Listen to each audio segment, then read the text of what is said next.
Good morning students. आज हम पढ़ेंगे बीकॉम थर्ड सेम का जो हमारा सब्जेक्ट है वो है हमारा company law. And company law में आज हम आपको एक मोस्ट इम्पॉर्टेंट जो टॉपिक है हमारा वो है हमारा सरकारी कंपनी, गवर्नमेंट कंपनी। आज हम गवर्नमेंट कंपनी को क्लियर करेंगे। साथ ही आप लोगों को बता दें कि आप लोगों को जो day by day most topics की वीडियोस बन रही हैं, तो आप लोग अपने नोट्स तैयार करते जाएं, जिससे आपको परीक्षा के समय में किसी भी प्रकार की कोई भी दिक्कत नहीं आएगी।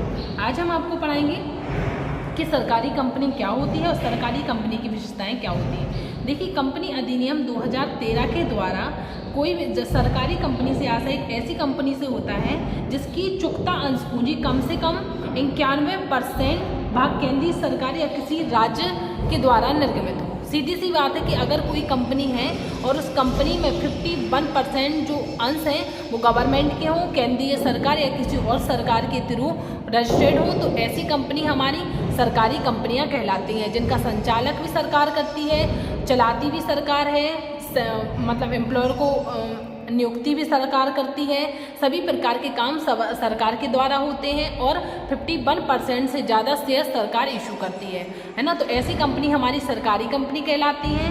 दूसरी बात अपन पढ़ते हैं सरकारी कंपनी की विशेषताएं। देखिए, सरकारी कंपनी की विशेषताओं में सबसे पहली है हमारी अंश का 51% से अधिक केंद्रीय सरकार का हो। देखो क्या होता है, जो शेयर होते हैं हमारी कंपनी के, जो अंश होते हैं, शेयर होते हैं, उसका कम से कम 51 क्यों?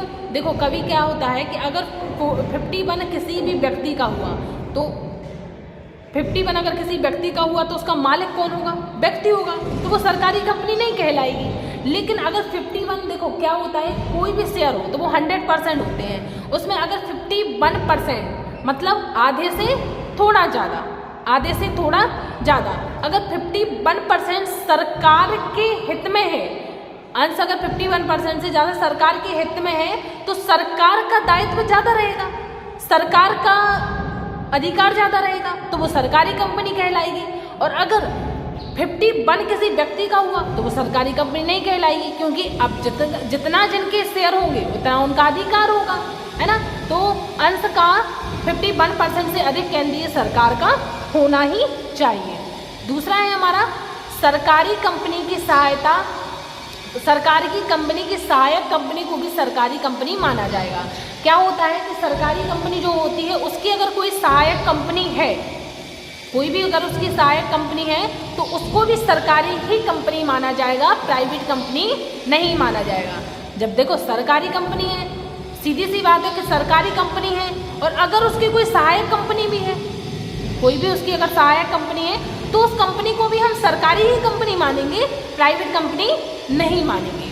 फिर नेक्स्ट है हमारा अंकेक्षण रिपोर्ट का वार्षिक सभा में रखा जाना। क्या होता है कि जो अंकेक्षण रिपोर्ट होती है, ऑडिटिंग रिपोर्ट है। अब अंकेक्षण क्या होता है?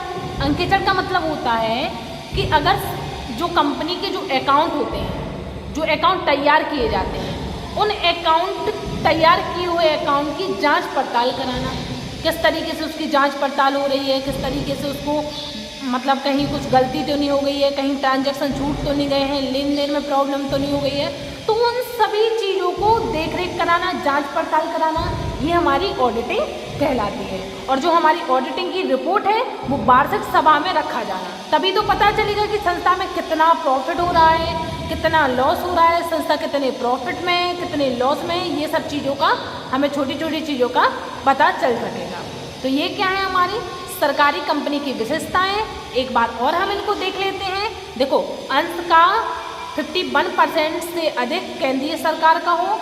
दूसरा, सरकारी कंपनी की सहायक कंपनी को भी सरकारी ही कंपनी माना जाएगा।